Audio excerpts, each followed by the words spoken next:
Hello YouTube and welcome back to the final part of the quick garden room build series. In this video we're going to complete all of the internal finish. Before we get into the main video, I wanted to talk to you for a couple of seconds about a new resource which I'm putting together called gardenroombuild.com. At gardenroombuild.com you'll find details of several builds and other interesting DIY projects I've undertaken. I'm currently working on the videos from the Drum Studio series. I'm including additional pictures, information, and some of the top FAQs from the channel. There is also a shop where I've listed all of the products that I've used, even down to the last screw, and I've categorized them by material or by stage of the build. It's still a work in progress, so please bear with me as I build out all the content. I do really hope that you find this another useful resource. Thank you. So we start off here with the Vapour Barrier. We're just stapling it to all of the joists, and we go around all of the joins with a foil tape to seal everything up, stop any moisture from being able to come through.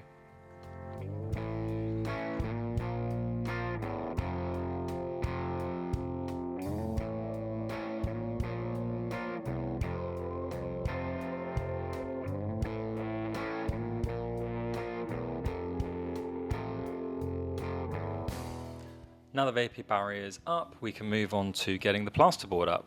Started with the ceiling and then moved down onto the walls. Started with the biggest walls and then finally ended up on the front wall, using all the offcuts and bits and bobs to get around the window and the door there. Now the next job is to prepare the plasterboard walls for the final finish. Now my preferred method for the DIYer is the taping and jointing method as opposed to doing a full skim.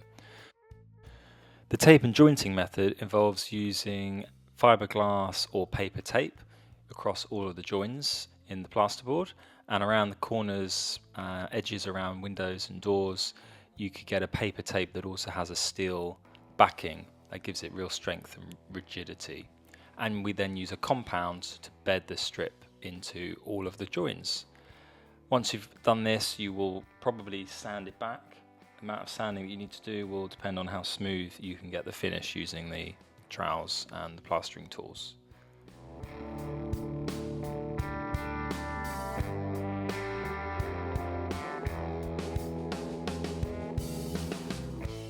Now, as we're doing a tour of the completed interior from a construction point of view, you'll see that the flooring is down and the skirting boards.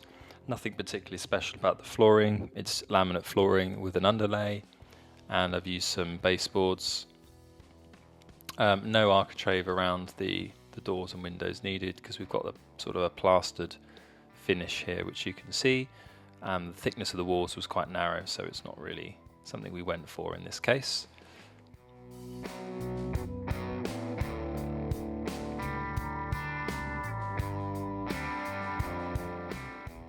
And here we have the final completed room. The client, a family member in this case, completed all of the decorating after I'd finished the construction. So unfortunately I don't have the best quality video at this point.